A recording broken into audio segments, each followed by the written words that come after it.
Hi అండి, అందరికీ నమస్కారం. Welcome to my channel Keerthi kitchen. ఈరోజు రెసిపీలోకి వెళ్ళినట్లయితే సింపుల్గా టేస్టీగా ఎగ్ టమాటా కర్రీని ఈజీగా ఏ విధంగా చేసుకోవాలి. ముందుగా దీనికోసం 4 ఎగ్స్ని తీసుకొని ఈ విధంగా ఉడికించుకోవాలి. మసాలా కోసం ఒక మిక్సీ జార్ తీసుకొని అందులో 1 ఇంచు అల్లం, అలాగే 4 వెల్లుల్లి రెమ్మలు, 2 పచ్చిమిర్చి, అలాగే 1 ఇంచు దాల్చిన చెక్క, 4 లవంగాలు, 1 స్పూన్ ధనియాలు, 1 ఇంచు కొబ్బరిని యాడ్ చేసుకొని బాగా గ్రైండ్ చేసుకొని పేస్ట్ సిద్ధం చేసుకోవాలి. ఒక కడాయి పెట్టుకొని అందులో 3 స్పూన్ల ఆయిల్ని యాడ్ చేసుకొని ఆయిల్ హీట్ అయిన తర్వాత అందులో పోపు దినుసులని యాడ్ చేసుకొని పోపు దినుసులు చిటపట్లాడిన తర్వాత కరివేపాకును కూడా యాడ్ చేసుకొని కరివేపాకు చిటపట్లాడిన తర్వాత సన్నగా తరుక్కున్నటువంటి ఉల్లిపాయలను కూడా యాడ్ చేసుకొని ఉల్లిపాయలు బ్రౌనిష్ కలర్ వచ్చేంత వరకు కూడా ఫ్రై చేసుకోవాలి. ఇప్పుడు ఇందులో ముందుగా మనం తయారు చేసి పెట్టుకున్నటువంటి మసాలా పేస్ట్ని యాడ్ చేసుకొని ఒకసారి బాగా మిక్స్ చేసుకోవాలి.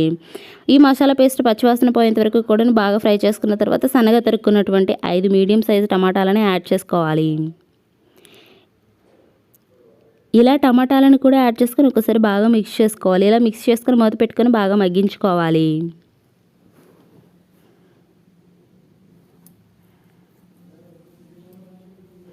ఈ విధంగా టమాటాలు కొంచెం బాగా మగ్గిన తర్వాత మరి ఒకసారి బాగా మిక్స్ చేసుకోవాలి. ఇలా మిక్స్ చేసుకున్న తర్వాత ఇప్పుడు ఇందులో టేస్ట్ సరిపడినంత ఉప్పుని యాడ్ చేసుకోవాలి. అలాగే 2 స్పూన్ల కారం కూడా తీసుకోవాలి. 1/2 టేబుల్ స్పూన్ పసుపును కూడా యాడ్ చేసుకొని ఇవన్నీ కూడా బాగా మిక్స్ అయ్యేలాగా మిక్స్ చేసుకోవాలి. ఇలా ఇవన్నీ కూడా బాగా మిక్స్ చేసుకొని మూత పెట్టుకొని బాగా పూర్తిగా బాగా మగ్గేంత వరకు కూడా మగ్గించుకోవాలి. ఈ విధంగా బాగా మగ్గిన తర్వాత ఒకసారి బాగా కదుపుకొని ఇందులో చింతపండు నీళ్ళని యాడ్ చేసుకోవాలి. ఈ విధంగా చింతపండు నీళ్ళని కూడా యాడ్ చేసుకొని ఒకసారి బాగా మిక్స్ చేసుకొని 2 మినిట్స్ పాటు మగ్గించుకోవాలి. ఇప్పుడు ఇందులో కర్రీకి సరిపడిన నీళ్ళని కూడా యాడ్ చేసుకోవాలి. ఇలా నీళ్ళని కూడా యాడ్ చేసుకొని ఒకసారి బాగా మిక్స్ చేసుకోవాలి.